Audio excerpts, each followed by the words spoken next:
and moved back here in 2001. And I'm really passionate about the city of Virginia Beach. I moved back here because I think it's really a great place to raise a family. And I'm also passionate about trying to contribute as a citizen to help elevate our community based on things I've seen in other cities around the country and around the world. One of the reasons I'm standing here before you today is because of the decision this council took in December of 2013. And most of you in this room at that point in time voted to deed 10 acres of land out in the Princess Anne complex to the YMCA of Southampton Roads. And what that enabled is tide swimming and the YMCA to build the city's and the region's first and only outdoor Olympic-sized swimming pool. It's a state-of-the-art pool and truly an asset in our community. I could go on and talk to you guys about all the things that have happened and are happening as a result of that decision you took. And it's truly an amazing story, and I'd welcome the opportunity to share that with you, but that's not why I'm here today. I really just want to focus on one thing that decision also helped, and that is to bring someone of Jack Roach's caliber to our community. And I'm going to have him speak a little bit, but Jack Roach is really one of the finest human beings I've ever met. He is a Purple Heart Award recipient. He is a 4-time Olympic coach. He is a national championship collegiate coach. He has coached every level of swimming from age groupers up to Michael Phelps, Missy Franklin, Katie Ledecky, and he's in our community, and we're very fortunate. And your decision in 2013 helped attract him to our area. But aside from all those accolades, what Jack is above all is he's a mentor to everyone. And he really shares his passion for health and wellness and youth development with me, with our team, and with our entire community. And he and I talked about Blue Zone several years ago, and we're so excited to be at this point to share the concept with all of you. And there are really two things we love about this Blue Zones concept. One, it's an opportunity to elevate the health and wellness of our community for everyone in the city of Virginia Beach. And number two, we really think it's something that could help brand Virginia Beach as a progressive beach city known for healthy living.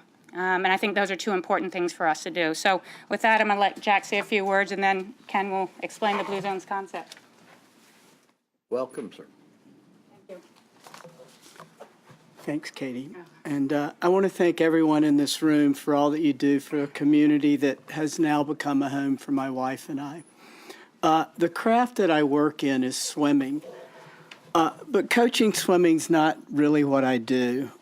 My responsibility as a coach has gone far beyond what we view as a coach's responsibility, and I've taken a much different, broader path in respect to the way I view my responsibilities. There are only two things in life that shape a person, a young person that I work with, but I think people in general, and that is people and events. And I like to phrase it a little bit differently because I like to look at it as relationships and also environment. As leaders, we can often seamlessly position a young person in a situation that allows to be around people who will help move them into a more productive place in life and create a possibility of them being much more responsible as they grow older. But I don't think that where we live always provides the same opportunity. The vastness of the environment requires more diverse group involvement, a community working with a common language, and I think a common language is a real key word here. We are here to talk about the Blue Zone Project, or simply a blueprint for a community to teach and guide all ages of people towards a healthier, longer, more productive lifestyle. In time, the Blue Zone Project, and I think as you start to get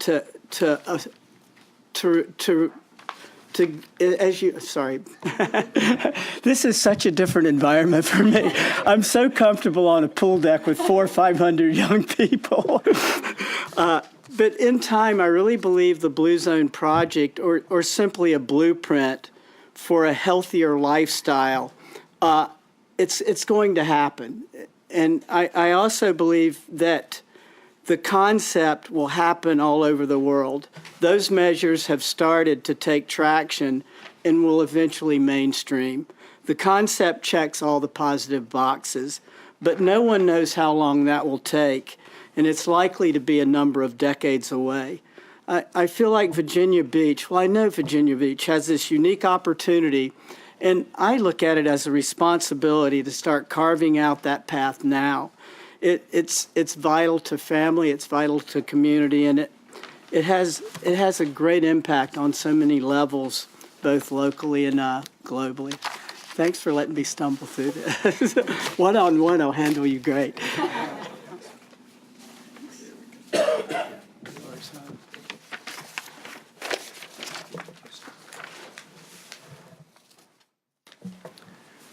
Okay, thank you again, Katie, Harris Wilson, and Jack Roach. And also I'd like to recognize Council Lady Kane, who is our sponsor, council member for this initiative. If we take this next slide. I think with our briefing purpose, I think our dynamic duo of openers here has actually covered that extremely well. And the second item that we want to do is we want to talk to you about the Community Model Initiative. I think what's important here is it's one of those initiatives of few rare ones that actually works to unite citizens, business, public education, restaurants, and grocery stores towards this community transformation. Next slide. Okay, let's talk about our health paradigm. Next slide. This represents our societal health challenge. As you look here, we spend about $3 trillion a year on healthcare costs, and of that $3 trillion, about 86% of that is spent on chronic disease. 69% of the U.S. population can be classified as overweight or obese. And we look at the analysis here, about 20% of who we are in terms of our physical makeup is genetics or your genes. The other 80% represents your lifestyle and environment. The lifestyle and environment are things that Blue Zones actually targets because that's what we want to work on collectively and collaboratively in our community to bring about change. Next slide. If we don't change, this is what we anticipate, the sedentary lifestyle. I think a picture's worth 1,000 words. That's kind of how the lifestyle is. Let's talk about some of the effects of that lifestyle, though. Of course, you could be a sick puppy in one instance, but the true effects here, you see in the center, weight gain and obesity definitely lead to effects. Weight gain and obesity also lead to some of those major factors, heart disease, joint pain, diabetes, weakened immune system, and a plethora of other bad things that lead back to the effects. Next slide. Science, longevity, and you. When we think about Blue Zones and we think about the secrets to longevity, because some of the research that we're talking about today actually has the ability of adding an additional 12 years to your life. If you think about changing some of your physical habits and you could add additional 12 years to your life, is it worth it? But what is the secret of longevity? Next slide. Actually, it's not a secret. It's well documented in terms of studies and magazine articles. You have Time Magazine, How to Live Longer and Better, and then you start to see the partnership that exists between author Dan Buettner, National Geographic, and groups like AARP, as you see a National Geographic cover story here, Blue Zones, the Science of Living Longer. Next slide. What are Blue Zones? As you can see here, and I won't read the whole thing, but the concept deals with lifestyles and those environments in the world where people have lived the longest. So what they set out to do a little while ago, and as it first appeared in 2005 in National Geographic, they went and looked in the world to see where are people living the longest. And with the 5 regions that they were able to determine, they've actually started to pinpoint. So if we take a look at the next slide, this is a historical context of the evolution of Blue Zones. The Journal of Experimental Gerontology identified Sardinia, Italy, as one of the first zones. Researcher Dan Buettner, again, famous author of the Blue Zones book series, actually identified 4 other regions. Then Buettner partnered with National Geographic on research and longevity that they now term the Blue Zones. They developed the model that's called the Power 9, and we'll talk about that for a quick minute in a second.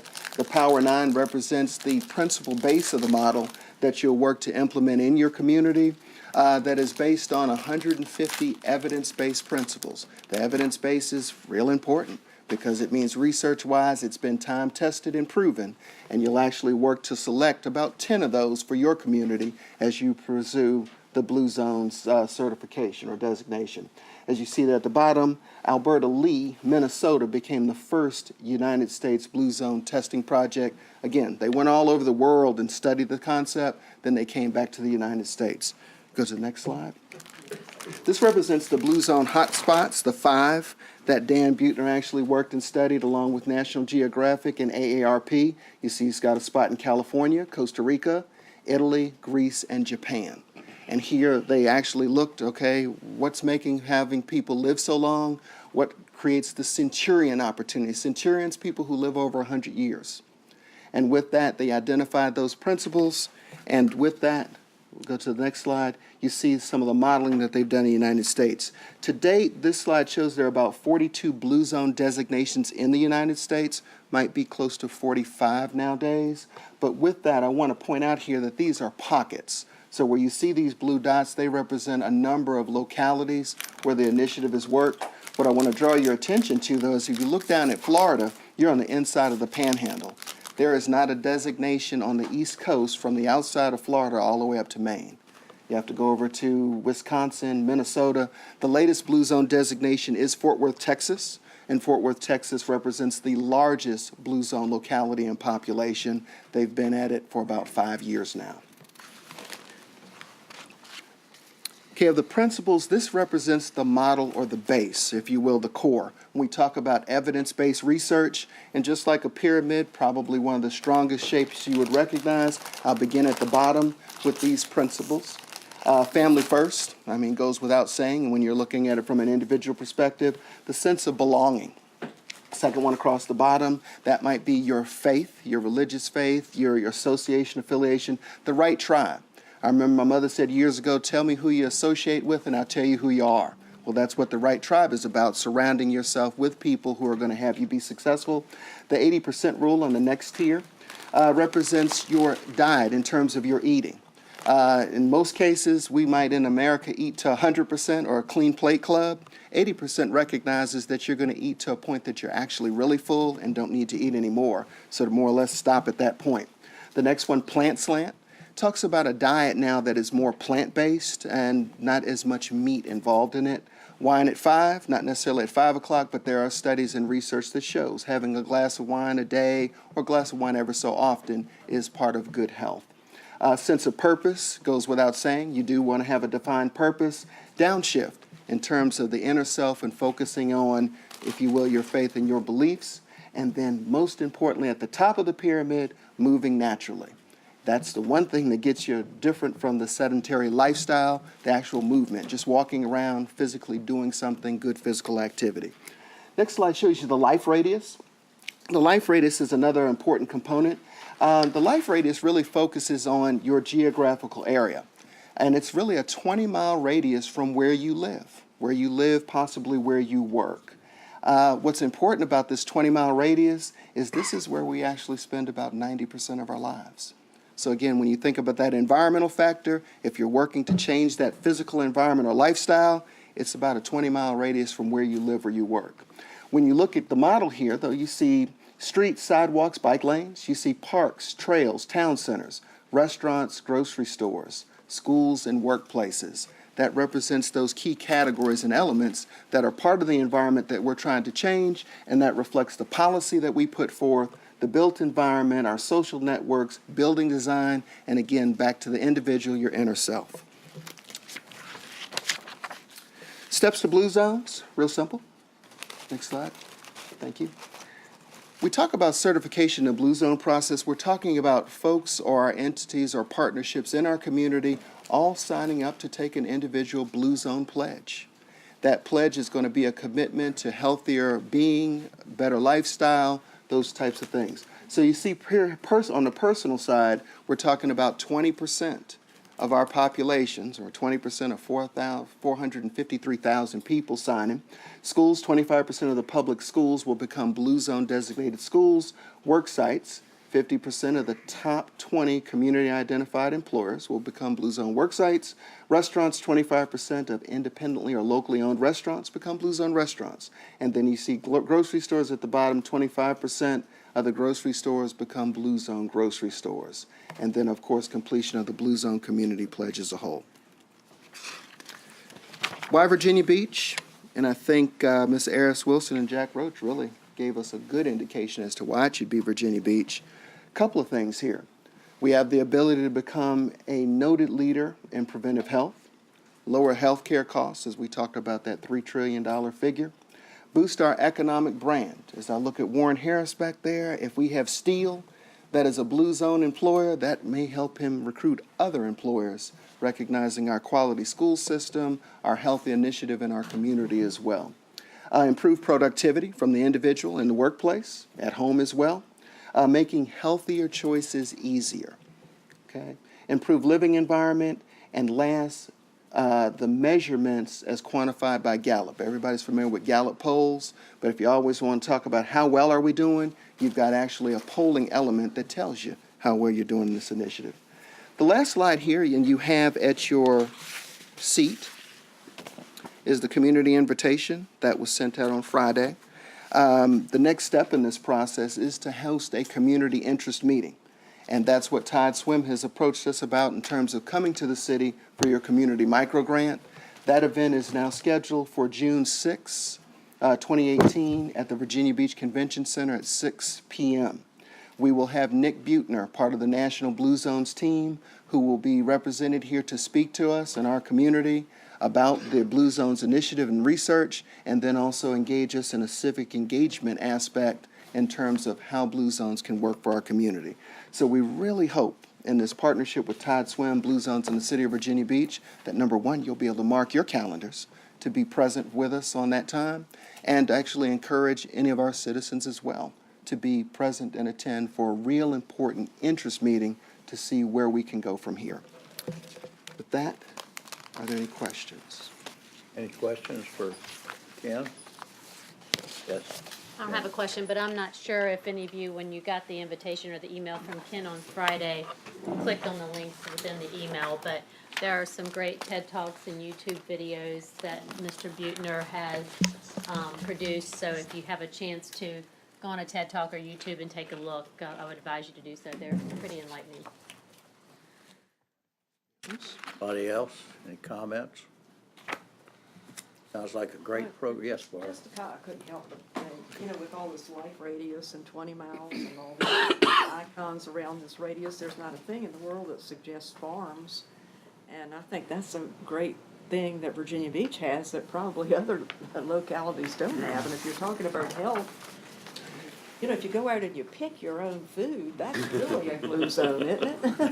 Yeah, and Ms. Henley, you bring up a good point, because I know we have restaurants in our community, and you're really talking about the element of farm to table. And we hope to entice some of those restaurants to become members or join this initiative. And farmers are welcomed as well to be part of this in terms of suppliers and really keeping the food chain rolling. Farmers market and pick your own, and it's a good idea. I'd like to add one thing to that, sorry, sorry. Ken, Jack, and I have had a few conference calls with Nick Butner, and I talked specifically about that, about the uniqueness of our community, and that we have this metropolitan area, but we've got this beautiful southern part of our city that's beautiful farms, and he was very excited about that. And he says that's part of the whole community initiative, is we can figure out ways in a more cost-effective way to get healthier produce into the schools, to leverage that asset we have in our community to create the Blue Zones throughout the rest of the community. So that Nick Butner, I really encourage you guys to try to make this meeting, because the conversations we've had with on the phone, he is an impressive guy. The data, the longitudinal data, not only from the original Blue Zones analysis and research, but with the existing U.S. cities, is compelling and very exciting too. So he definitely was excited about that aspect of our city, and it'd be a huge part of what we try to develop here.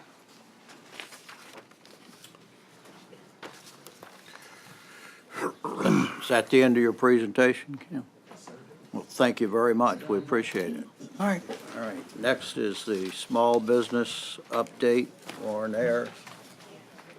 I asked Warren back just to give you an update.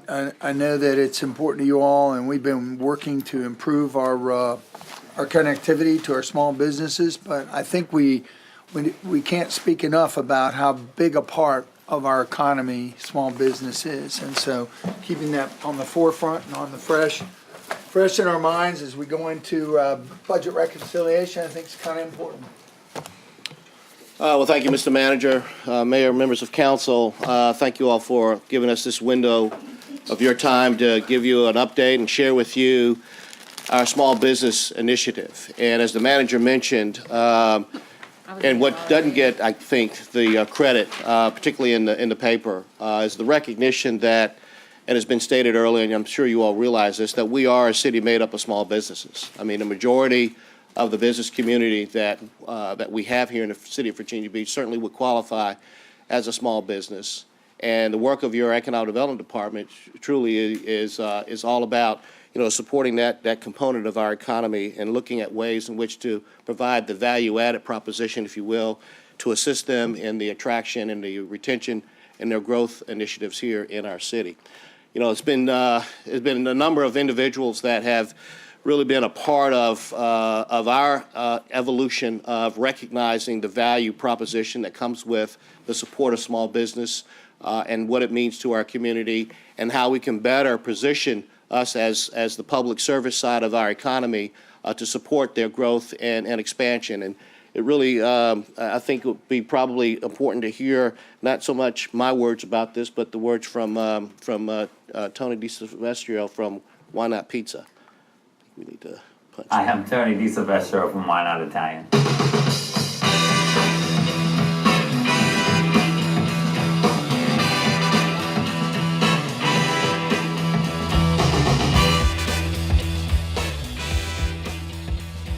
Why Not? We started 23 years ago. My wife and I opened up the business at Great Neck location.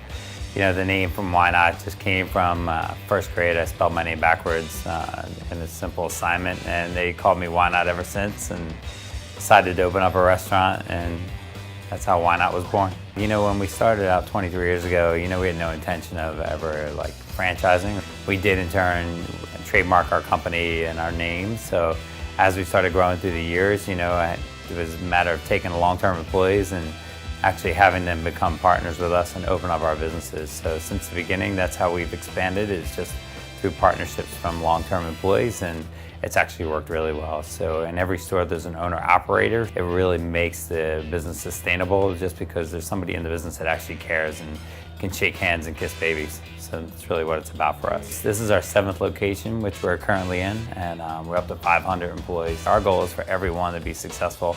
It's not about the numbers for us per se, it's a matter of having successful restaurants. It's funny, you hear so many people complain about labor and there's so much trouble finding employees, but I find a lot of employers don't work with their staff, and the one thing with us, obviously having owner-operated stores, is our owners are actually working with them. They're on their hands and knees scrubbing or bussing tables, and I think that's really been our core philosophy and our culture in our company, is to work with our people. And what it does, it tells the community and the work community out there that this is a great place to work. So when you have 500 people going out in the community and telling people, hey, Why Not's a great place to work, it tends to be easier to find employees.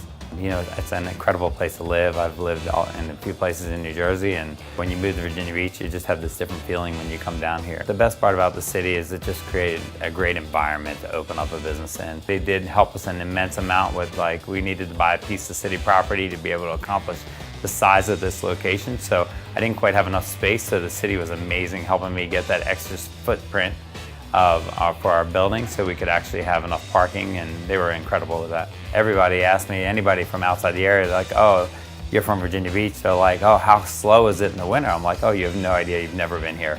And that's where I think the advantage for the military is just an amazing opportunity for anybody that opens a business in Virginia Beach. It really does make a difference, and every time I hear a jet, it's a great thing for me because it's not only a sound of freedom, but it's a sound of prosperity for businesses as well.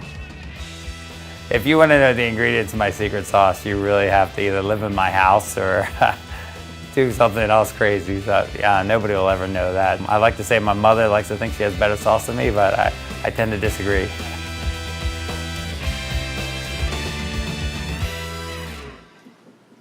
Well, the whole story behind that is the fact, again, it's just an example of the how and the why Virginia Beach makes good sense for small business. The vision, the focus, and the attention the council has paid to the importance of this element of our economy is paying off, and the recognition of those companies are certainly benefiting from it. And I don't want to jinx Why Not, but what Papa John's Pizza has meant to Louisville in terms of what it's done for that community, we're at the point of what Why Not Italian can mean to Virginia Beach in terms of its growth and its potential to really be a flagship restaurant operator and leverage that here right in our backyard.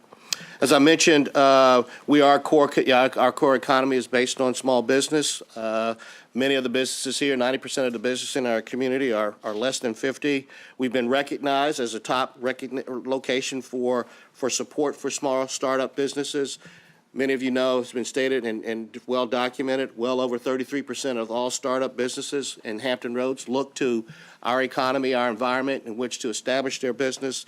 And we find that typically, on average, when we look at the Inc. 5000 listing from those companies that are in that listing from Hampton Roads, well over 50 to 60%, are Virginia Beach-based companies. So as your value-added organization here in economic development, and we looked at what our target industry sectors are, small business is an important component about it. I mean, there are going to be business relocation expansions that are going to occur in our community. And a lot of that and some of that is based on just organic growth. There's a building available. It's a good opportunity for them to move. But what we do, obviously, in economic development is to take a much more targeted approach, if you will, and really look at what are the real industry sectors that are going to move our economy forward and that are going to be of value to creating the jobs and creating the type of quality of lifestyle that we're looking to create here. And within this category of target industries, these are those sectors that we focus the resources provided to us, both financial and personnel, in terms of looking to where we can advance our economy and grow the employment opportunities here within our city. And we're very fortunate that this diversification plan, if you will, that council set forth for us and for this community is really taking hold. And really, once again, not to be redundant, it's very important to recognize that the small business play is a very important part of all of those sectors that we target here in Virginia Beach, and as a result are benefiting from the focus that we placed in this area. We talk about looking at what are the key elements that businesses, particularly small businesses, are looking for when they're evaluating and having the ability to grow and expand. And we would categorize them in basically three different categories. One, small businesses want to do business in the city, obviously. The other critical challenge or opportunity that they're faced with is certainly access to capital and funding. And the third, and many of them are obviously looking to do business in the city or with the city. And so when we look at a breakdown, of each of these three categories, we can see elements that we've created as a community to really get the support and get the benefit of having a strategy that really articulates the importance of small business to grow in our community. Look at doing business in the city. We have certainly set the table here in the city, creating a quality environment, creating a safe place to invest, to put companies in a good position to get a return on that investment, looking at a favorable business environment, whether it's our tax structure, whether it's our permitting environment, whether it's our ability to utilize the various communication outlets that we have as a city, better appreciating that there are other outlets that are out there, new and current and available. One of which came out of and I'll speak to this a little later, the Process Improvement Committee that was very important to us in a collaboration of multiple city departments. We recognized that our website needed to be much more friendly to business, in particular small business. So we made some improvements and enhancements to make sure that that portal, spoke to that community specifically. The support of various resources here in the community, and of course, I know it's a cliche, but it's true in the case of business. Time is money, and the way in which we can continue to expedite and create a streamlined process to move ideas into action and to put them into the stream of commerce is certainly important to small business. Capital, it's a problem, it's an issue, whether it's large or small. It's that gaining availability and access to that important resource for companies to grow and expand. And, we've done a very good job, and although There is a perception at times that those incentive dollars that are offered to companies are only offered to large companies. Evidence proves that that's not the case, that most of those EDIP grants that we have are actually offered to not only small companies, but on a large percentage basis, existing companies that are already here in Virginia Beach.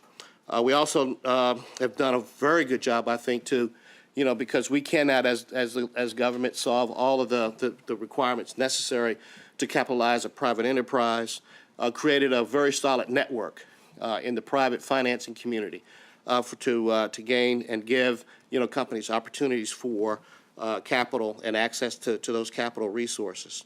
And of course, there's an important cost savings to any company, whether small or large, with regard to various processes that they can incorporate to make improvements to their business operations that we do suggest and offer to companies.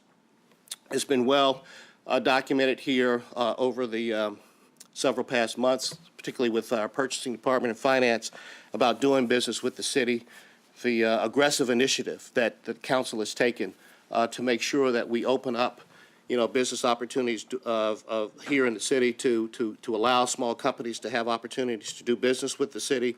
Realigning our purchasing and procurement process has been paying good dividends for us as a community, as a city. Certainly looking at the various increased opportunities that has produced for small businesses to participate in solicitation processes and opportunities for awards. And then finally, of course, once again, our ability to enhance and expand and do a better job in terms of communicating these opportunities, I think are certainly paying dividends to our success with the small business community.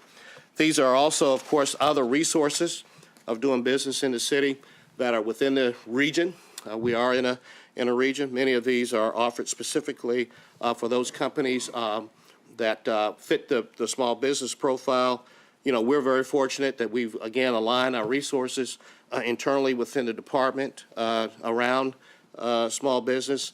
Two of my colleagues here, Jeff Smith, he's our SWAM, which is our Small Women and Minority Business Manager, focused primarily, on the Small Business Initiative. And of course, Scott Hall, our Business Development Coordinator as well. Many of our events and programs are targeted for what I would, again, refer to as our SWAM, Small Women and Minority Business Organizations or companies. Well documented the number of attendees that have taken advantage of many of those programs. And of course, we as a staff have done an outreach that I think has been very successful in terms of not sitting at the phone or sitting at the desk, waiting for the call, but actually hitting the pavement, both locally, regionally, statewide, to talk about, Virginia Beach and having a good, pipeline of opportunities for companies to do business. Of course, we can't do this, alone. There are other, as we call, strategic partners that really, work and support our efforts. Some are again, statewide. Some of them, of course, are regionally. Some of them are in the academic realm. But we certainly don't, try to make this a one-person show. It's really a collective effort that incorporates, what we, again, would refer to as our strategic partners. You may have heard we've been very successful through a grant from the Kauffman Foundation, where we have partnered with creating what's called the 1 Million Cups. We're celebrating our 3rd anniversary this year. A number of companies, well over 1,200, have attended over those 3 years, gone through a process where among their peers, almost like a Shark Tank kind of environment, to get feedback, direct feedback. Does this business warrant an opportunity and have the potential to be a viable, sustainable business opportunity? And get that immediate feedback and also ideas, potentially in terms of some collaboration or certainly some feedback directly as to the viability of that business idea. And of course, in our office, on a weekly basis, we've been very fortunate to have an organization called SCORE to advise and consult, business men and women on their ideas, of course, of creating and supporting and growing their small business idea. This is just a small example, if you will, of the various seminars, workshops, one-on-ones, opportunities that we've conducted this past year. Have seen excellent attendance. The most recent event scheduled for the 15th of May in this week's business, Inside Business.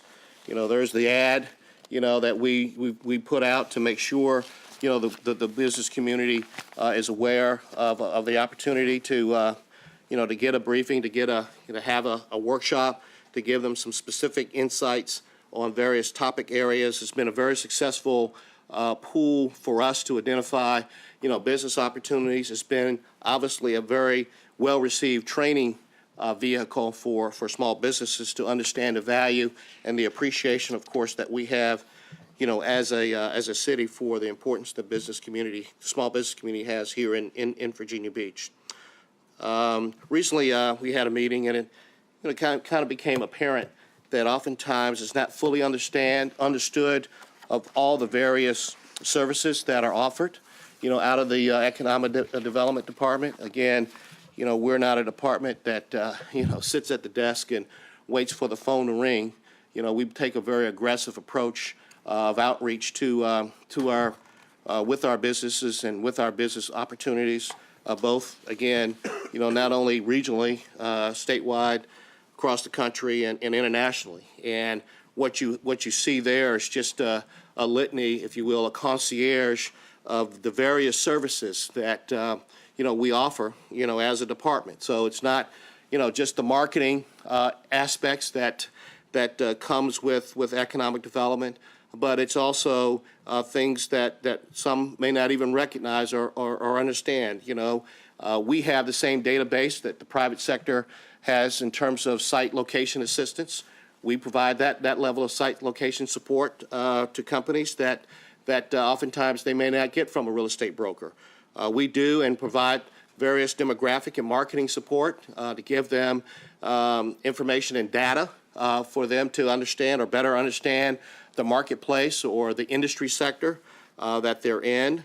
You know, we've done, you know, the minute and less understood aspects of, within the case of an international worker coming into town, helping that person find housing or get a driver's license or establish their, you know, their financial relationship with their financial institution. So, you know, we take pride in terms of being what we would say a full service, you know, arm of business and of the city in terms of our engagement with our business community, particularly small businesses, in supporting them through the myriad of hurdles oftentimes that occur to get a business up and running and to make sure that business is sustainable and continues to be, you know, at what we would think and hope to be very profitable at the end of the day.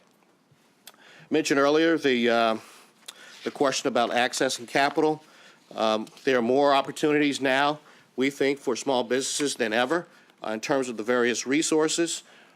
You know, the one that I'm sure council and maybe the public is probably most aware of is our EDIP program. And what you may not know about the program, and it's somewhat not fully understood about, you know, what the program and how it's used and how the value add that comes from it, is that, again, on the first leg, you know, less than 50%, first of all, the projects that we work with qualify for an EDIP grant. So what you hear or what you see, and in terms of announcement, does not really represent the full volume of all the companies that we've worked with and that we have a chance to assist and bring to and support here in Virginia Beach. The other important fact is the fact that, you know, we have awarded and been very successful with the use of the program to leverage and close deals, if you will, and to create for our community an opportunity for the jobs that are associated with those projects. But 71%, again, of those EDIP grants go to companies that are already here in Virginia Beach. They've made the investment. They're here to make an additional investment, and this is the way in which to make sure we protect that investment here in Virginia Beach versus that investment going outside the city to another competing locality or state. So we've been very fortunate to use this as a viable tool for business retention as much as it is for business, attraction here to the city. Many of them, or 42%, were awarded, EDIP grants were awarded to companies with fewer than 50 employees. So it's not just for the large company. It's not just for the company that's out of town. It's really for, and has been used significantly for, what we would call, our small business community. And it is, by fact, that a SWAM company is twice as likely to qualify and receive an award than a non-SWAM business here in the city as well. So it's a great tool, sometimes misunderstood, but it's certainly a tool that has been very effective for Virginia Beach in terms of business attraction and retention and growth here in the city. Again, talking about the function of support and grants, if you will, there are other forms of assistance that certainly come into play, and so certainly have been made available from City Council in terms of understanding the competition that we deal with on a daily basis in this world of business recruitment and retention. And we've set a very strong, very positive business playing field, if you will, pro-business playing field, if I can. We have looked at in certain areas, for example, our unique APZ-1 program, our award-winning APZ-1 program, looking how you can look at, the business license fee and the reduction of that into helping meet our objective with regard to the tenets of that program. Looking at certain areas within the city, like the Vibe District, helping with matching with a matching grant program to assist those existing companies looking to grow in that area of the city. Making sure and recognizing, as you all have done, that we are again in a very competitive world, looking at diversifying our economy, understanding that advanced manufacturing is still going to remain as an important element of our economy here in the U.S., and putting Virginia Beach in a very aggressive position by eliminating the machinery and tool tax as a way and a tool to support and grow our advanced manufacturing community. And then, of course, most recently, with the advent of subsea cables, arriving here on the shore of Virginia Beach, recognizing that it brings about the potential for new technology and the advancement of that to support a new industry cluster around data centers and the like. We also have been very fortunate to leverage state-related programs, as I would say. There are programs within the state. The one that's probably used the most falls within the Small Business Financing Authority, where they have a litany of grants, loans, guarantees to support businesses, particularly small businesses, to grow and expand. There are other financing programs within the region. Many of them are very accessible, and certainly we offer them and make them available and talk about and discuss them with our business clients about the use of these resources that are also available here in our region. Matter of fact, just this past Monday, we had an updated briefing by the Virginia Community Capital, which is a state-owned bank, but pretty much, and they obviously step into the space where traditional financing, may not be available within the traditional banking world, and will look to support those projects that may be marginal, if you will, from a traditional financing standpoint, but have great potential, and we have been able to use that as another form of support. Doing business in the city. And this is where, again, the good work and feedback that we receive from the Process Improvement Committee and others that have said, hey, there are better ways in which we can upgrade the quality and our outreach and support of small business, and we listened. And as I mentioned earlier, we made it a point to put forward a collaborative effort among multiple city departments, finance, zoning, planning, communications, economic development. We all came together and said, how can we better frame and position the city of Virginia Beach to be much more friendly, if you will, toward business, but more in particular, in this case, of course, small business. So, obviously there's regular outreach that we have to let the business community know about what do they need for the city, and we get that feedback, and certainly we act on it. You've heard on previous occasions from Taylor Adams with regard to the finance department and purchasing, how we have done, what we've done to increase, business procurement opportunities here with the city. From Barry Frankenfield out of planning, the aspects that they've done with regard to planning and zoning to reduce the time, again, the permitting aspects and responsiveness to inquiries. Of course, they have a new slogan there in planning, which we love. Let's find a way to get to yes in terms of working with businesses and getting them up and running and supported. And of course, we've done, as I mentioned earlier, a lot of work in terms of our communication devices, particularly on our website, to look at how we can enhance that to make it a much more friendlier tool as it relates to business attraction. And another good story that we'd like to share with you.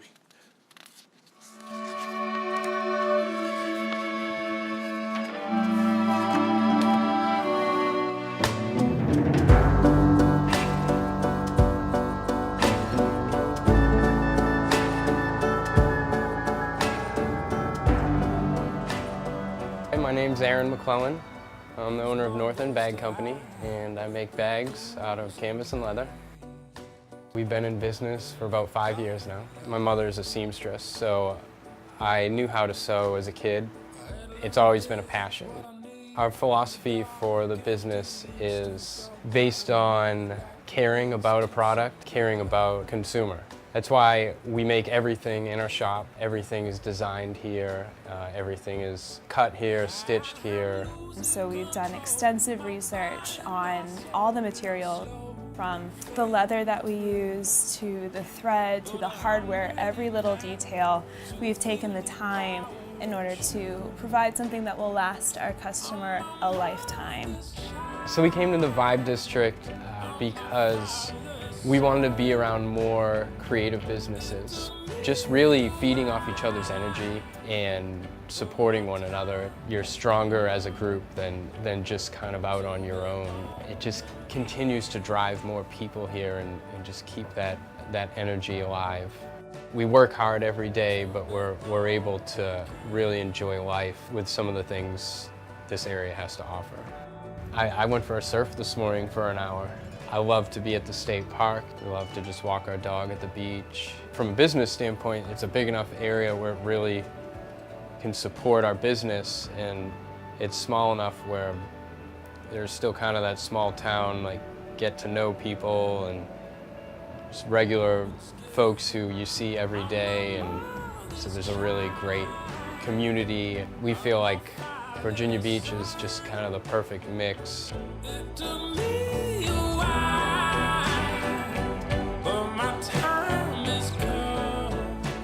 Favorite part of bags for me is stitching, because that's what I love to do. I love old machinery. I just enjoy being behind a machine and stitching.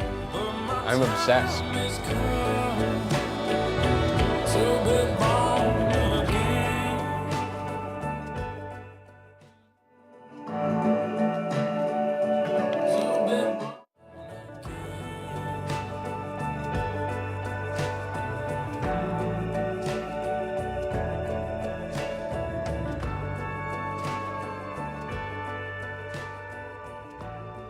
So we just share those as just examples of the vibe, if you will, within our small business community, the support, the platform, the environment that's been created. Certainly, City Council has done a wonderful job in creating a welcoming environment for businesses. I think, and I'll congratulate the Economic Development team of grabbing that opportunity and incorporating it as a practice of our department. And I think that vision, that focus is certainly beginning to expand and pay significant dividends for us as a community and for those small businesses that are looking to grow and expand here in our city. So with that, be happy to answer any questions you may have. Any questions for Warren? Yes. Yeah, thank you. I want to thank you and your team, especially Jeff, for sitting in on many of the process meetings and everything. I guess the question is, one thing we found when we were doing the study, there was a lot of definitions about what small business is. And, with the current thing, does that help or hurt certain businesses in terms of getting on board with business? And is there anything we can do to improve that? I didn't get to quite, but, you know, a large percentage of our businesses are small businesses. So, you know, we don't, I know there are federal standards, there are state standards. You know, we don't fall in that trap, you know. That it's a business with less than 50 people. It's a business less than 500 people. You know, we're certainly going to work with them and provide them the level of support that they get. I guess the best thing that we can share with the public is that you don't have to be the 500th, you know, person, employee business to get the support of the city. You know, we spend majority of our time, again, with that small business profile and that makeup here in our community, so. I think we had a statistic that 75% of all the businesses are 30 people and less in the country or something. Yeah, like that. 90% are less than 50. Yeah. Yeah. Yeah. Great job, Yeah. thank you. No, thank you. Yes. Thank you. And I see Chris Stone is here, who sent us some information on small businesses, and I think kind of what you're going with is, there's the federal definition of a small business, Precisely. which isn't necessarily a small business Yeah, based on the number of employees and annual sales and everything, but it's good to know that, at least that the city, from the local perspective, is doing that, and I know that you've been working on it at the state level, trying to get that adjusted, so. But the definition still is 250 people, so you can have unlimited Exactly revenue small. as long as you have 250 people, and that's what we're trying to change. Because if the goal really is to grow small businesses, the definition doesn't fit what a small business is. In fact, if you look at the number 5 firm for state procurement last year, it's a Virginia Beach business. They had 97 employees, but they had $130 million in revenue. So that's not a small business. Not small. That is the trend. If you go out and look in the technology industry, small number of employees, gross amount of revenues versus the legacy industries, car making, whatnot. They're producing intellectual product that takes small amount of workforce and electronic distribution. Big That's why change. we don't think we should fall in the trap. I mean, again, we should just work with the businesses, you know, irregardless of that definition, because, you know, your point's well taken. You know, we're going after the knowledge-based businesses. They're not going to be 250. They're going to be in that sweet spot, the smaller number, and they're going to be viable and very profitable and very successful, you know, here in the city, so. Anybody else? All right, thank you very much, Warren. Okay, thank you all, appreciate it. Yeah, thanks. Good example, that was PayPal. Okay, Found that was 5 people. we're now to the moment. Pretty phenomenal story. Mr. Vice Mayor Jim Wood and I have been working diligently to try to talk to as many of you as we could, and I think we've talked to everybody, but and we've come up with a proposal as far as reconciliation on the budget based upon the input that we received from everybody. And so I'm going to pass around these. What we got here? 1, 2, 3. Two more.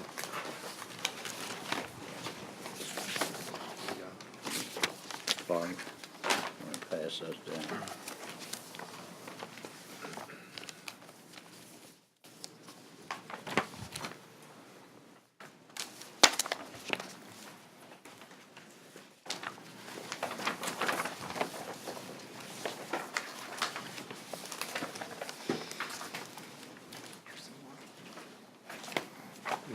Manager got one. You have one, Mark? Pass them on down. Sorry. A couple of those.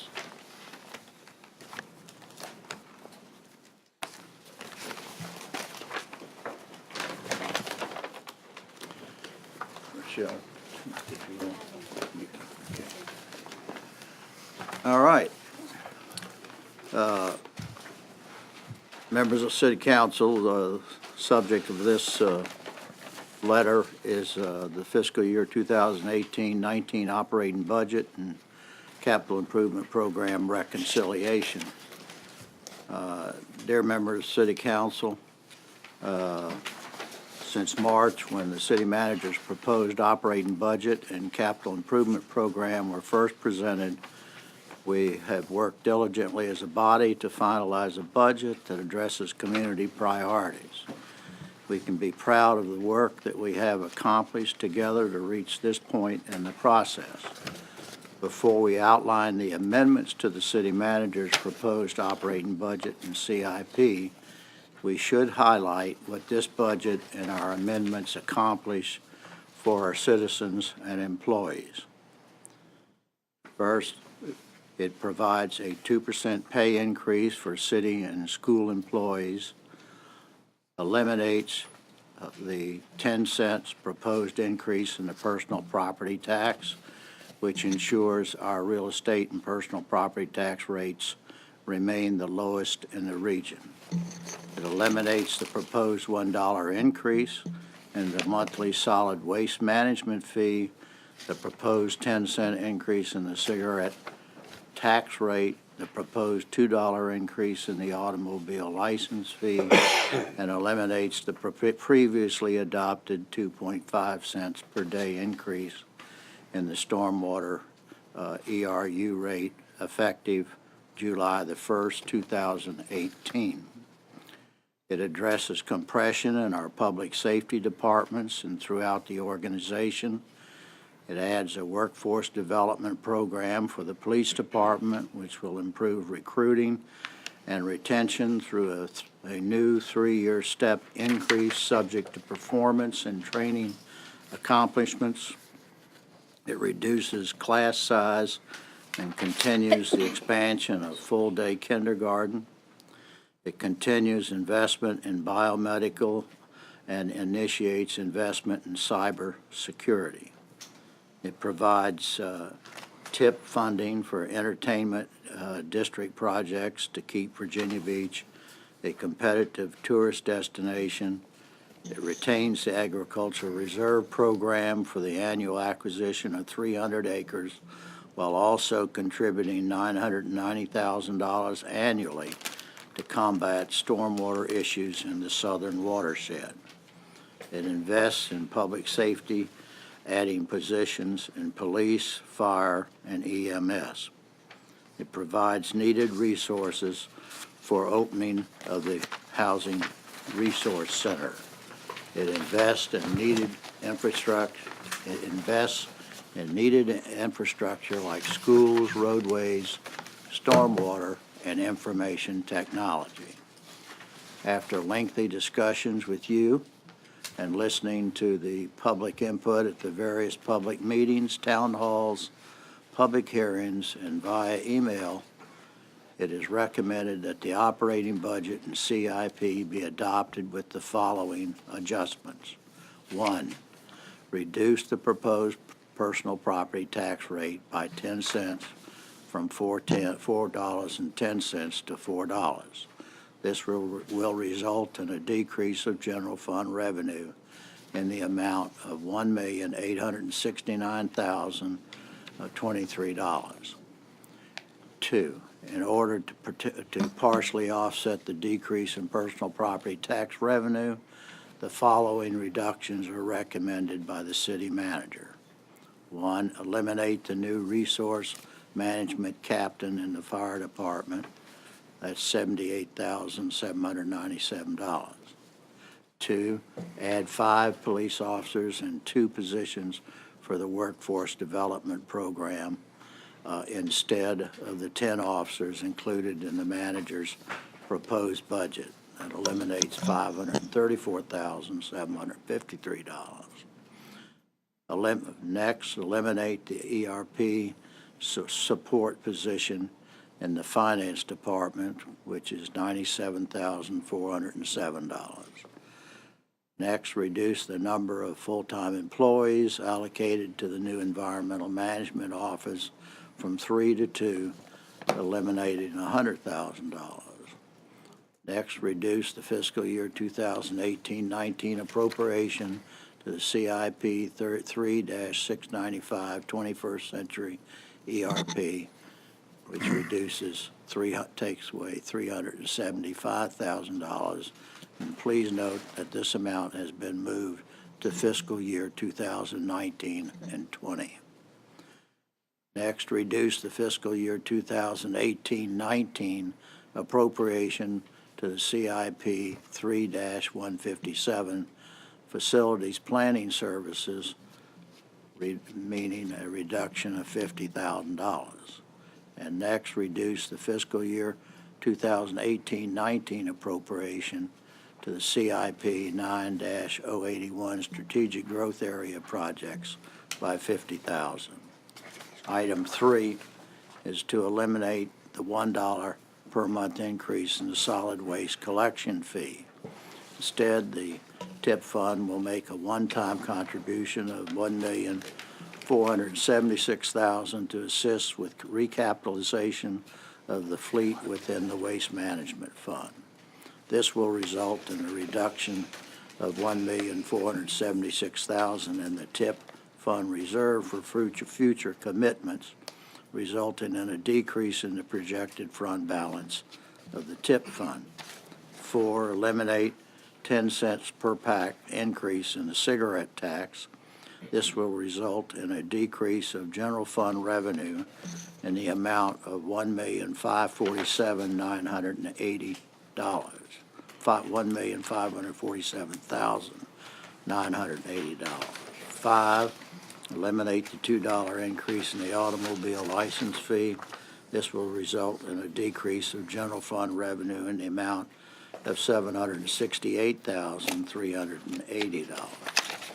Item 6 is in order to offset the loss of revenue with the elimination of the 10-cent increase in the cigarette tax and the $2 increase in the automobile license fee, establish a negative compensation reserve of $2,290,379 in the general fund, which will be attributed to attrition. Item 7, eliminate the previously adopted 2.5 cents per day increase in the stormwater ERU rate effective July 1, 2018, which reduces revenue in the Stormwater Utility Enterprise Fund by $2,290,379. In order to offset this decrease in revenue in the fund, the following reductions are recommended by the city manager.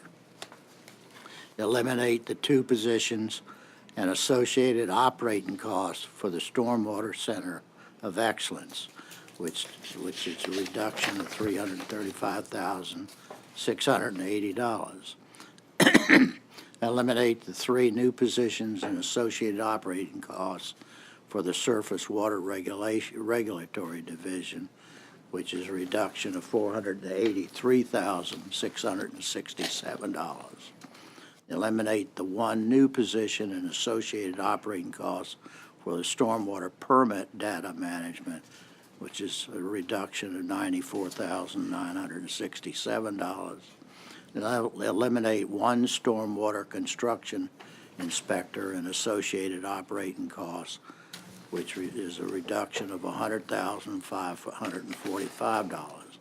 Eliminate the 2 new positions and associated operating costs for the stormwater management, facilities, environmental maintenance crew, which represents an elimination of $725,832, and reduce the stormwater utility fund reserve for future commitments by $425,001.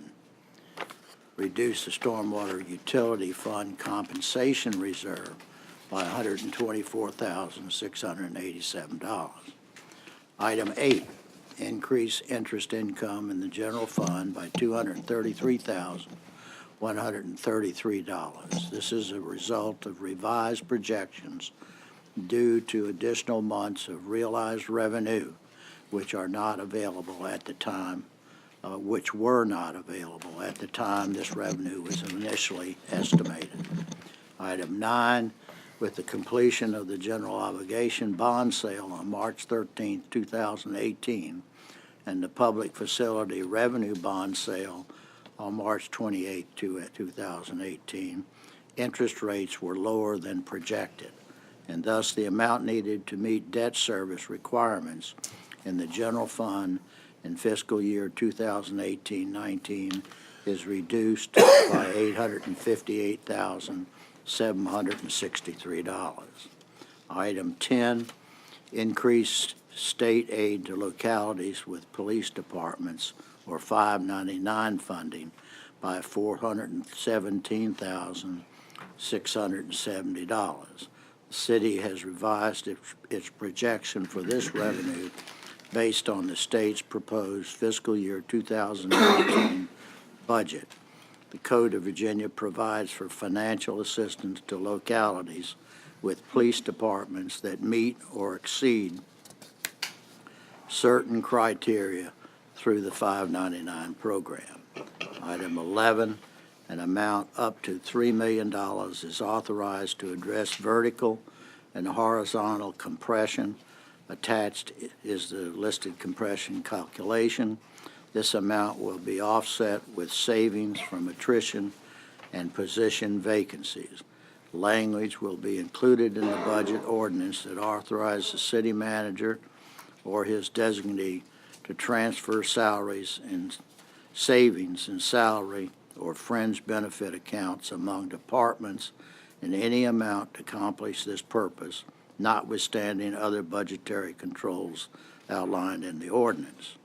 This will reduce the city's June 30, 2018 projected undesignated fund balance to approximately 9.7% of fiscal year 2018-19, which is within the boundaries of our recommended percentages.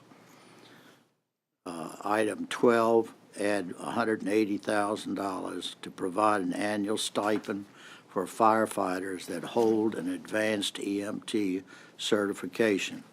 This stipend will be provided to firefighters who have acquired the necessary skills and training to provide basic and limited advanced emergency medical care for critical and emergent patients who access the emergency medical system. Item 13, add $300,000 and authorize 2 additional full-time employees in the police department to implement the Workforce Development Program. This program will allow police officers who have completed a certain set of criteria to receive a 5% salary increase once they have completed 3 years of service with the police department.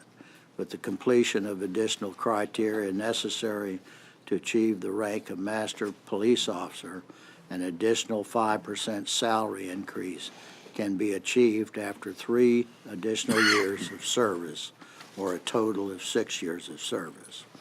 Currently, officers must achieve the requirements of the position and complete 6 years of service before they are eligible for a career progression to the rank of Master Police Officer. An additional 1 full-time employee will be added in the fiscal year 2019-20 budget for the continued implementation of this program if required. Item 14, modify 1.7 part-time psychiatrist full-time employees in the Human Services Department to 1 full-time psychiatrist and a 0.25 part-time psychiatric position, total of 1.25 full-time employees. On March 20th, 2018, City Council adopted an ordinance to make this change in the department's fiscal year 2017-18 operating budget. However, due to the timing of that ordinance in relation to the drafting of the city manager's proposed budget, the proposed budget reflects the part-time 1.7 psychiatrist full-time employees. As with the ordinance adopted in March, this adjustment in the fiscal year 2018-19 operating budget is cost neutral. Item 15, in order to comply with the new United States Department of Defense security requirements which prohibit unauthorized visitors to the Joint Expeditionary Base, from driving personal vehicles onto the base, add $210,857 to the Tourism Investment Program Fund for the purchase of two 12-passenger shuttle buses and related operating costs for the Preservation Virginia Cape Henry Landmarks Fort Story Shuttle Grant. The City Preservation Virginia and Joint Expeditionary Base Command Staff have developed this option for addressing the new security mandates while also continuing to provide public access to the Preservation Virginia-owned original lighthouse and first landing monuments across the street. Preservation Virginia will fund the operators for these shuttles, and when not in use for this purpose, the shuttle buses will be utilized by the Convention and Visitors Bureau for tourism and convention center related activities. In order to offset this increase, the TIP fund reserve for contingencies will be reduced by the same amount.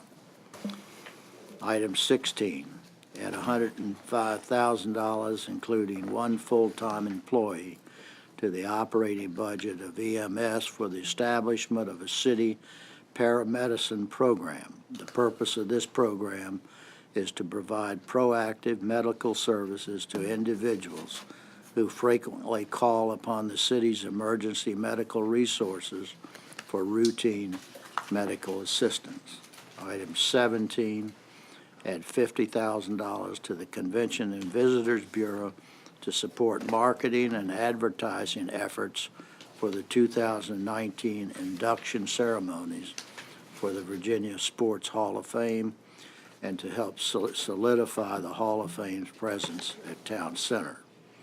Item 18, based on input from the agricultural community, restore the dedication of the real estate tax to the Agricultural Reserve Program from 0.15 cents to 0.90 cents in fiscal year 2018-19. This will restore $4.1 million in real estate tax in the ARP and reduce the same amount from the general fund.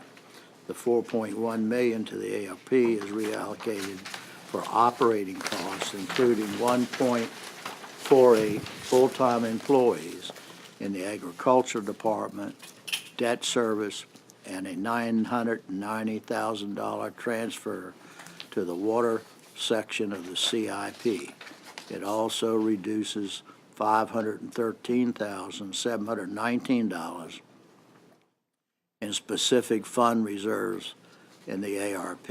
Likewise, $4.1 million of real estate tax revenue will be reduced from the general fund, with the reduction of general fund support for the operating expenditures in the agricultural department, including the 1.48 full-time employees, and a $3.9 million reduction in the transfer from the general fund to the CIP. In order to ensure that the southern portion of the city has adequate resources to combat stormwater issues, the Agricultural Reserve Program will provide $990,000 a year to the CIP 7-024 Southern Canal lead ditch and culvert improvements, ensuring that an annual appropriation of $1,390,000 will be programmed in that project.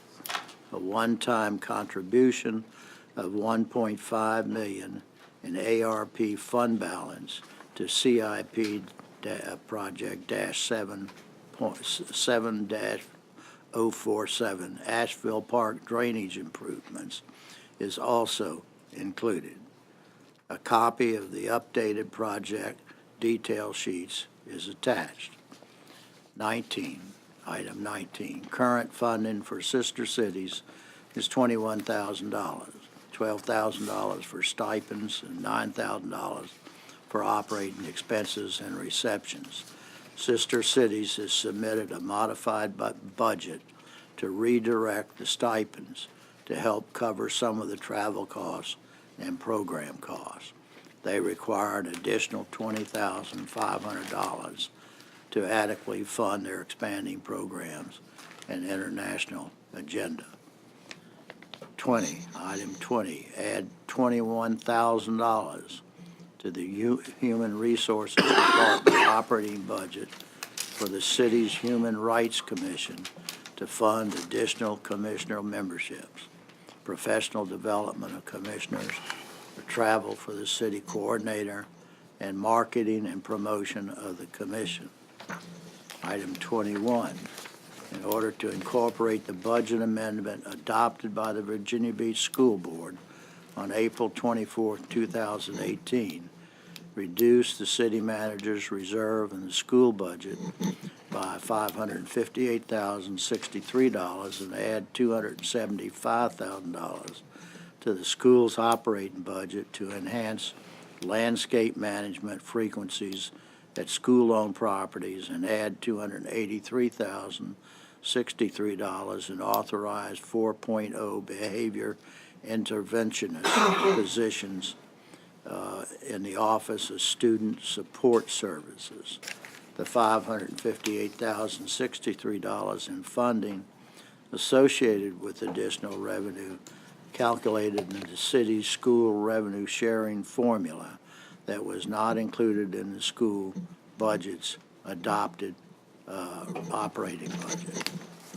Item 22, add $250,000 to the non-departmental budget for the purpose of providing a 10-year interest-free loan to the Green Run Prince Sam Little League.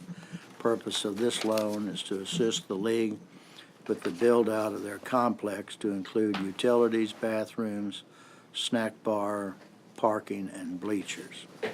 Item 23 is to increase the capital improvement project 9-041 Virginia Beach Sports Center by $3 million, bringing the fiscal year 2018-19 appropriation to that project to $54 million and the total city portion of the project to $58 million. In order to offset this increase in the sports center project, a reduction of $3 million will be made from capital improvement project 9-045 Central Beach and Convention District's parking, bringing the fiscal year 2018-19 appropriation to that project to $7 million. In order to provide greater clarity to the scope of several capital projects, the following project scopes are amended as follows. A, for capital improvement project 2-138 Atlantic Avenue reconfiguration, add a sentence at the end of the description and scope that states the acquisition of necessary property and easements is authorized to extend funding to the extent funding is available. No additional appropriation is required. And B, the capital improvement project 7-041 Asheville Park drainage improvements, the title, project language, and schedule are amended to reflect current funding for Phase 1 per the attached project detail sheet. The details for the funding resources and adjustments are identified on the attachments.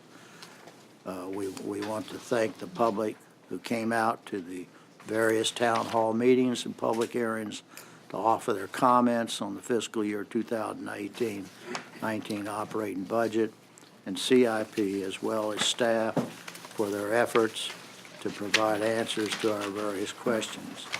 If any of you have any questions, please contact me or Jim Wood, or we can discuss them now. Sincerely, signed by myself and Vice Mayor Jim Wood. Yes, John. First of all, I want to compliment the mayor on brokering a very diverse group of competitive interests, and certainly have no problem supporting all the council requests. But I wasn't anticipating that we would be adopting a city manager request in a reconciliation budget. So I'd like to turn to 24A, which causes me some concern. Because, this has been a project that has been very contentious. And the council made some very explicit decisions that we weren't going to provide any money, except the $250K, which I believe is still the only money in the CIP. So I'm just trying to, I'll look maybe more to the legal staff than maybe to the city manager. So I'm trying to understand the legal significance of what these words mean, because words matter. And obviously, they were needed for a reason. And if 250,000 was sufficient, we wouldn't need this language. So clearly, someone plans on spending more than $250,000. So my question is, when someone says to the extent of funding is available, it must mean the funding that is available is not limited to the funding that is specifically appropriated to the project. Is that correct? It is limited by the current appropriation Appropriation to the project? to the project as you designated. So The that. 200 and I can't tell you what the exact amount was. Since obviously some of that money in 45? the original description was designed for engineering and planning, Correct. so I would just like to remove this altogether. I mean, I think this is an issue that has been a big discussion with the public, this whole 42nd Street realignment. And I don't think at the last minute, this is not a council request, this is a manager request. And I think maybe we can get this all resolved by Tuesday, but when people ask for language like this and it seems innocuous, it usually has less than innocuous effect, or it wouldn't be being requested. So I think we kind of, as a group, with some resistance, even put the 250 in there, because clearly we didn't want to expend any money. So I don't think you can buy much for $250,000 of that property. So I don't know if that means you're going to be getting, since it says no additional appropriation is required, are you anticipating getting some funding from some other sources to implement this? Or, so how can we execute this language on $250,000? I'm telling you that we completed the design. We need a small portion of a right-of-way so that we, in the design, do not drag the rear duals of tractor trailers that are making a turn, and therefore we can realign the sidewalk. And we have a voluntary compliance, and it's very few dollars, but in the rules that we follow, the scope of the definition does not have acquisition of property. That's a shortfall, certainly, but since we're not constructing it, we would have had that as a total project. When you go to construction, you'd have utility relocations and you would have acquisition of property. Since that project will be government property, the realignment of a street, irregardless of how it gets constructed and whose money gets put on the table to do that, that property will still be city property. And so the right to acquire that property is within, needs to be added to the scope, and that the dollars necessary to accomplish that are contained within your current appropriation. It's so small, but it's a legal requirement to have it in the scope so that I can execute that mission. Could we get the language to be as prescriptive and narrowly as you just explained, so that there's no doubt of what? I'd be happy to. Thank you very much. That would satisfy my concern. Fine. Anybody else? Yes, Bob? Yeah, I just wanted to thank the mayor and vice mayor for putting together a most collaborative and inclusive, representing, I think, that, input from all the council people and the public, and putting together a very, very good document. Thank you. Thank you. Jessica? Mr. Mayor, you and I spoke on the phone earlier today. One thing that was not included that I would like council to consider would be is, as you know, I work pretty closely with the Historic Kempsville CAC.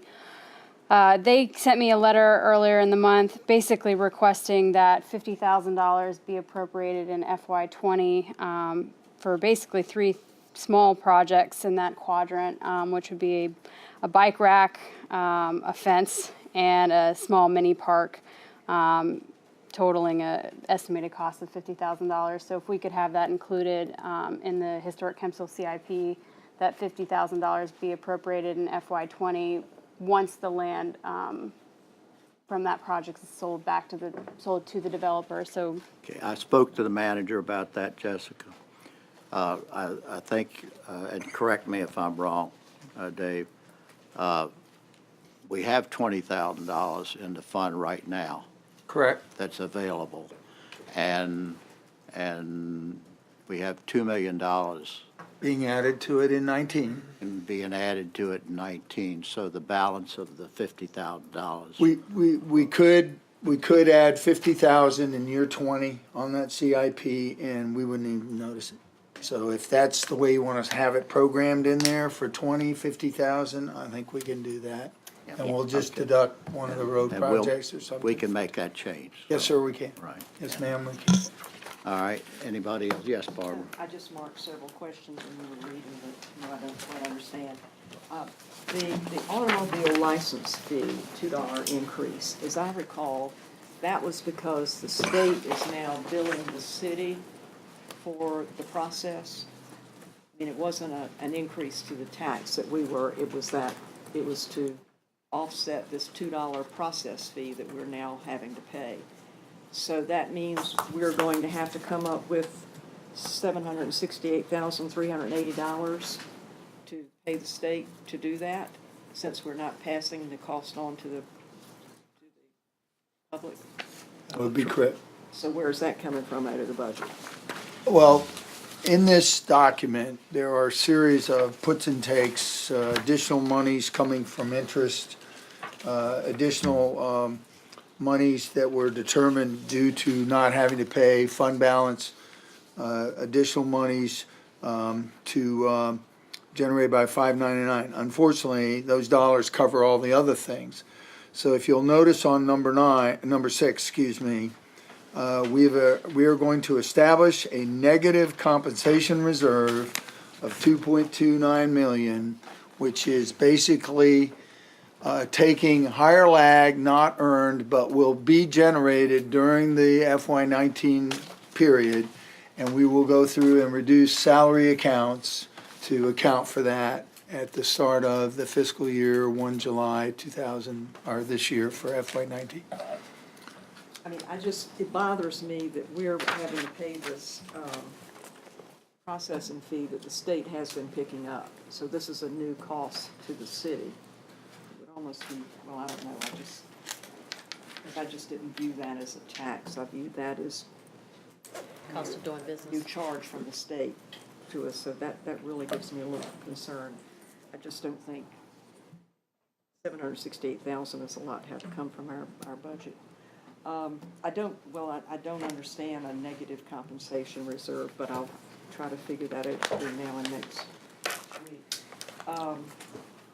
The stormwater fee, if we have flooding as one of our top priorities, and we are not going to do this increase, as we have said, it appears that we're doing that by eliminating a lot of these positions that were going to help us administer this new stormwater program. And I'm particularly concerned when I go over to talk to folks around a couple of the neighborhoods in my district that had some pretty severe mistakes that are now resulting in costs to the citizens to have to correct. The question I get is, how do we know that we're not going to have more mistakes? And as we're having more development, that we're not going to have more mistakes like those? And the answer that I've been hearing given is that we're now going to change our process, and we're going to, what's the term, reverse engineer the plans that we get so that we can prove to ourselves that it's going to work and so forth. Well, if we're going to do all of that, that's going to take somebody to do it. And I'm assuming this first one, eliminating the 2 new positions and associated operating costs for the Stormwater Center of Excellence, that those 2 positions were intended to be able to make sure we're going to be more stringent in our future development, to make sure we're not having these mistakes again. Is that what those 2 positions were going to do? That's where the modeling center is held. Yes, ma'am. That's what they do. the way we're trying to get to yes out of the planning department is to reach down from Public Works Center of Excellence and anything that's more than a single-family residence, that's larger than that, it moves into the Public Works for them to review and model and get on through the review process.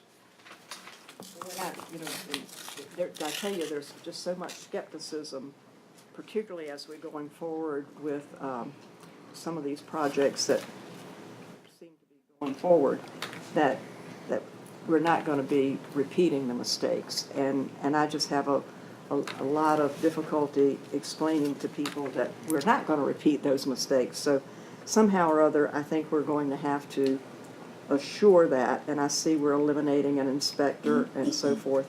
And if we're going to have avoiding flooding as one of our top priorities, I think we are really going to have to be able to assure our citizens that what we're going to be doing is going to work and is going to be right.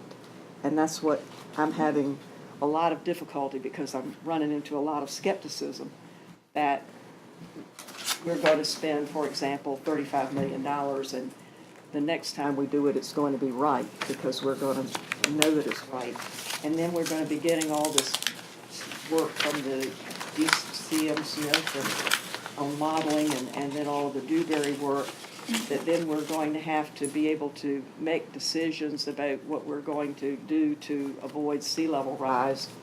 And we're going to have some pretty daggone good experts, I think, on our staff to be able to make sure that we're going to be making the right decisions.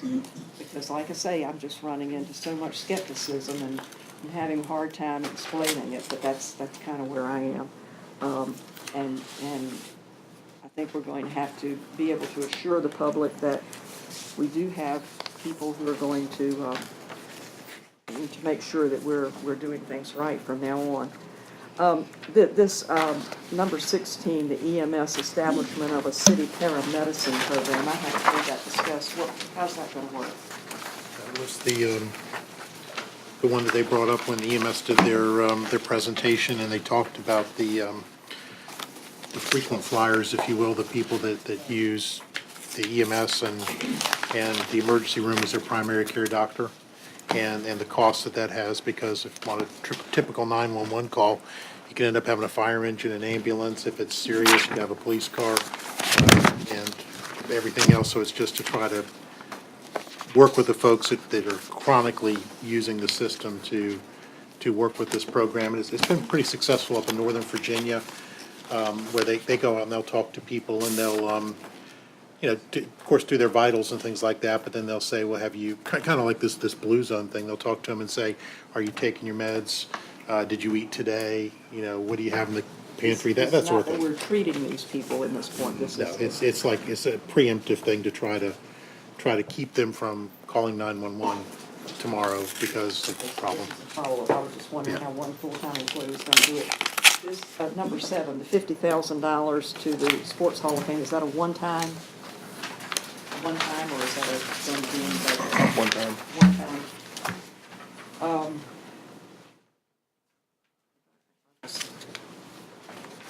The other thing, looking at the one that's attributed to John Moss and me on the Asheville Park drainage improvements, and looking at to see just what this does in the CIP. I think my concern was that, we're talking about. Are you talking about item B?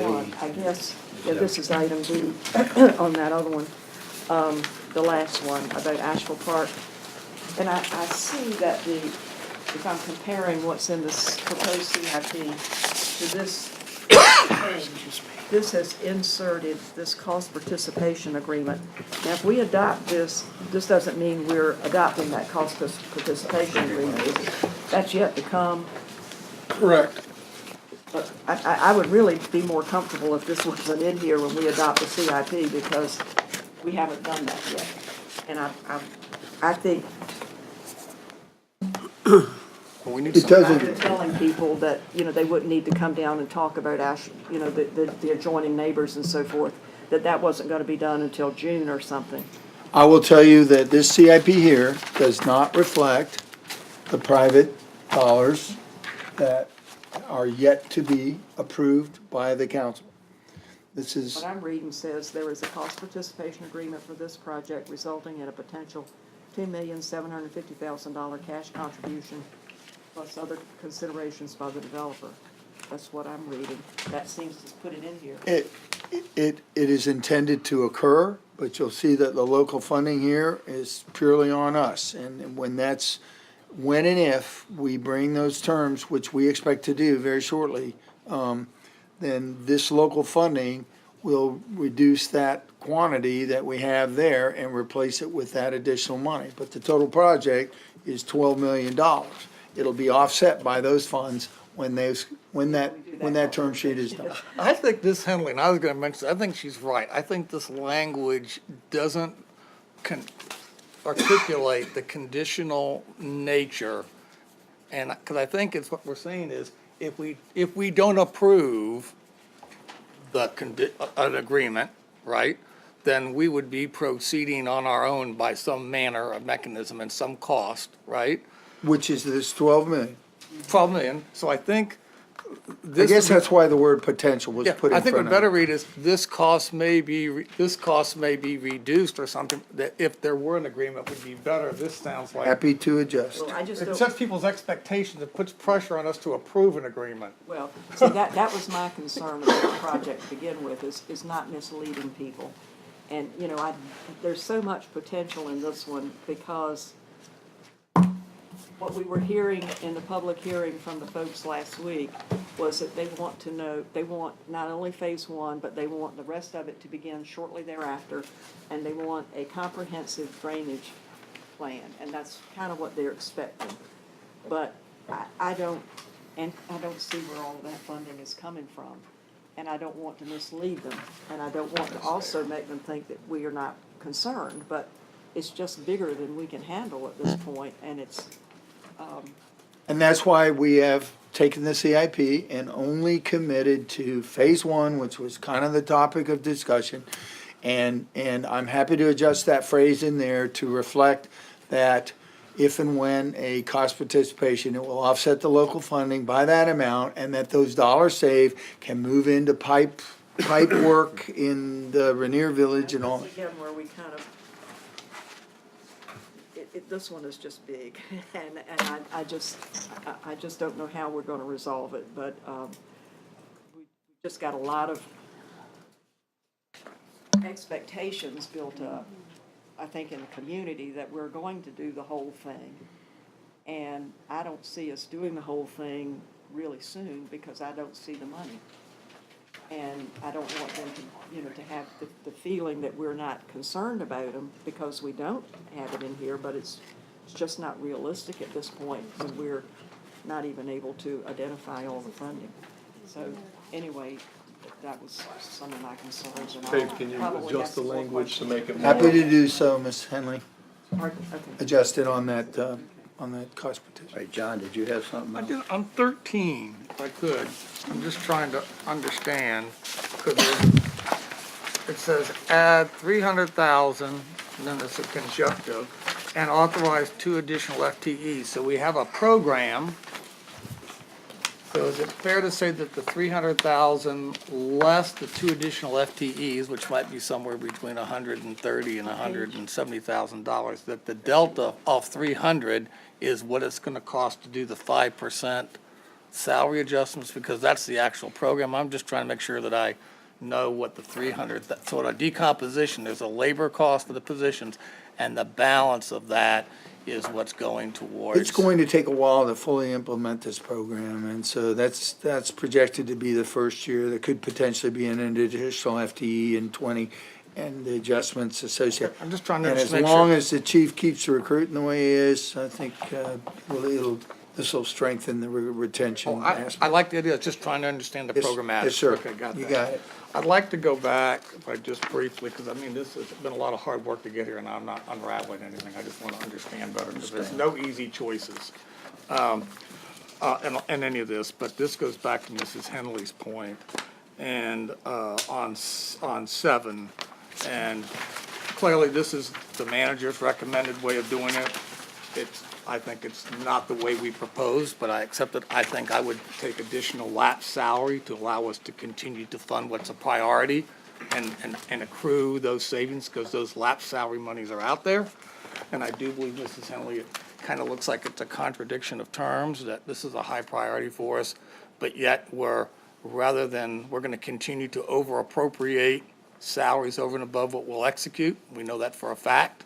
We got 119 positions vacant more than 6 months. We have 43 positions vacant more than a year. So I think if you looked at what that amount is, it comes to more than $2.29 million. And I think we should, between now and Tuesday, think about that. I'm not saying that if everyone doesn't want to go that direction, I will support this. I stand by my commitment. But I just ask each of you to think about where, and I understand this integrity of enterprise fund and all those issues, but I've often said flooding is a public safety issue. It's not an enterprise fund issue. But that is my perspective, but I will support the recommendation as it's presented. So, I appreciate your thoughts, and believe me, nothing rented more space in the heads of management service and budget and me as we went about this weekend trying to figure out how we're gonna adjust. When you remove a appropriated revenue stream, a consistent appropriated revenue stream, then what you're doing is you have to attack it from one of only two ways. Projects, which require 20-year debt, or salaries, which requires a continuous stream to pay salaries. It's not like I can go in there and say we're going to eliminate 15% of ditch cleaning, or we're going to maybe not clean the patios as much as we did, or we won't trim the trees or cut the grass as much. And so eliminating that 2.5 cents in your stormwater fee required only two approaches. To use higher lag, it's a one-time solution. And so the commitment of a steady funding stream requires me not to take on these new positions until I have a permanent funding stream that will support that. And it will take an appropriated funding stream to do that. This will affect our ability to deliver the program in the long run. I hope that after we have the Dewberry conversation and we understand the magnitude of the program, some of the dollars associated with delivering stormwater projects won't go as far, because in some cases we'll have to have a consultant or somebody maybe help provide us the oversight. Hopefully in a year we'll be able to make this up, and these positions, which have some regulatory requirements there, we can find a way, either through growth of our economy or not, to reappropriate these FTEs. But these FTEs are as critically important as if I went in and cut Windsor Woods or Plaza 15% on their project and cut. Well, I knew you would say that, Shannon, and that's why I decided that's not the appropriate action.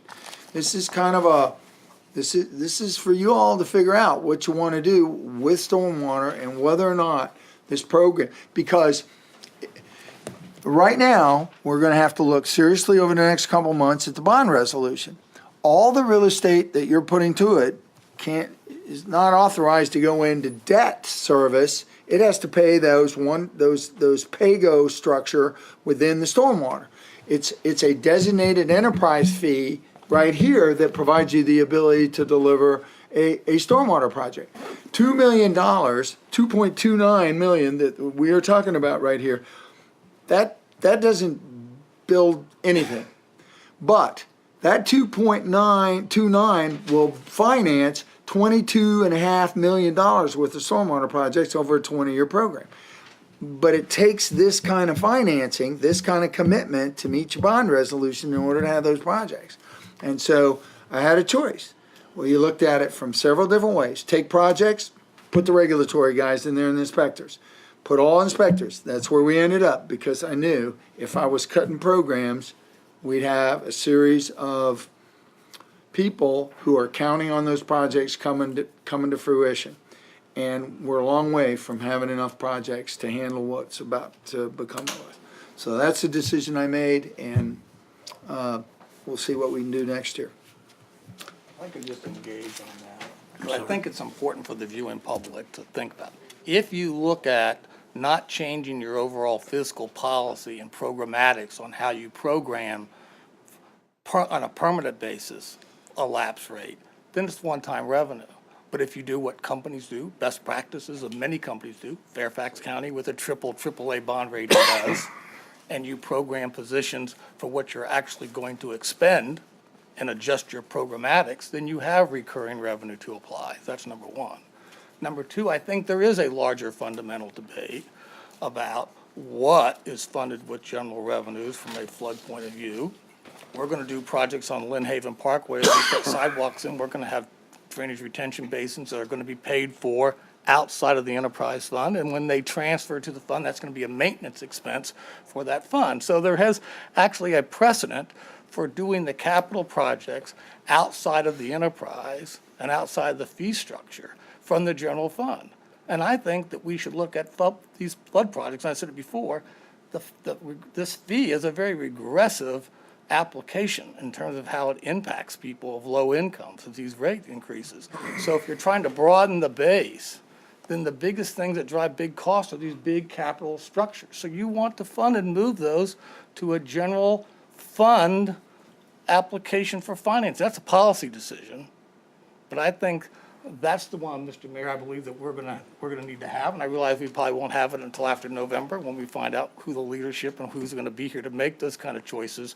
We won't make it in this budget cycle, and we won't, but I do agree with you that that is a choice we have to look at, because I do not believe the stormwater management fee in its regressive nature can support and get the public support to finance the capital projects that we're really going to require to seriously address the flooding issues that Mrs. Henley and others are talking about. Will be substantial sums of money, and the fee is just not a way we can get there. And if I can counter, because you surfaced a different conversation, and there was two conversations in your comments, Mr. Moss. Number one, the creation of unused salary, called higher lag in my book, is utilized in the following budget once it has been earned. And thank goodness that we don't have emergencies and we have a healthy, knock on wood today, that we don't have any weather events between now and the closeout on 30 June. But we have a very sizable fund balance in salaries that translates into the pay-go side of capital improvement programs that prevents us from taking on large sums of long-term debt. During the recession, we didn't have that capability because we were cutting spaces and we were reducing our salary accounts. And at the end of the day, we didn't have those large earned revenues to move to the pay-go and reduce our requirement on long-term debt. We're now growing a healthy pay-go to pay for our projects in a much better, wiser way, which I think you and I both agree. Anytime you can reduce long-term debt, it's probably a smart thing. Number two.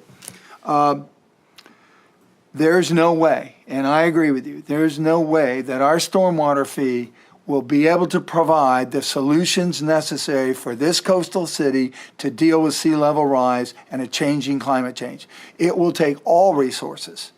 And what you pay today is 50% of what you would have to do if you were going to fund it all by stormwater fee. So as you move into increasing real estate taxes, and increasing personal property taxes, which are your only big elements that you have at the General Assembly approved taxation system to pay for these major projects, we may be able to generate, with all these sources coming together, 50% of what will be required, in hopes that the federal government will come to our rescue, because we are a military town and we do need to preserve all those military assets that are here in our city to pay the cost that we will hear by the end of the summer. And so it's not an either or, it's a and. And we will have that discussion, and that will be the end of summer, fall, in the throes of all the political things that we have to deal with for this council. You are going to have some harsh reality in financing, and I will be there, but it's going to take all of this and others, much others. All right, Ms. Henley, do you have Well, another item? a little bit back onto these positions. I can understand that if we're gonna put a position in the budget, we have to have identified funding for it, because we don't know, exactly. And so, I can appreciate the fact that, if we don't have identified funding, we can't put the position in, or we shouldn't, because we can't put things in the budget that we don't know how we're gonna pay for it. But it's a great concern of mine that, we are gonna be getting all this stuff in a few months, that we are not gonna know where to begin with. And anyway, I will just mention quickly that, this is something that we're already working on through the Southern Watershed and the Albemarle and all that we were able to put together with that symposium. Meetings are already occurring, and I hope we'll be better able to understand it at that time. But that's a part of my concern, that in a few months, we're gonna get all that data, and, we've gotta have these people to help us with it. And I just, that was my concern about cutting that. And just one other thing I wanna mention, just because it was a concern of mine, but I think I appreciate it and understand it a little bit better now.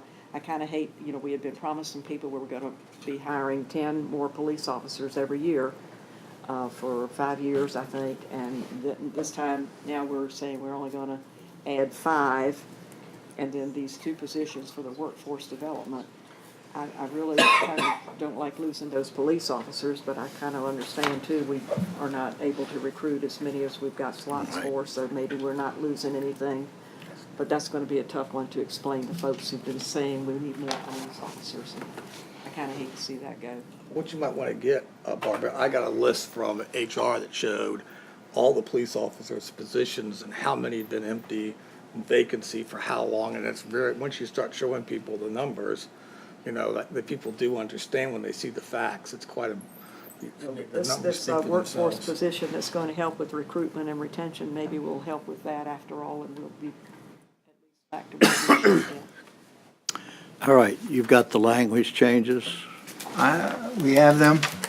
all right, and you've got Jessica's We're going to add item. 50K and 20 on that CIP. Right, Thank you. Check. right. Anything else? Great job, Mr. Mayor, Mr. Vice Mayor, great Thank you. job. Excellent job. We'll make those modifications, and it'll be on the agenda. Thank you all. Anybody have anything else for the meeting? Meeting's adjourned.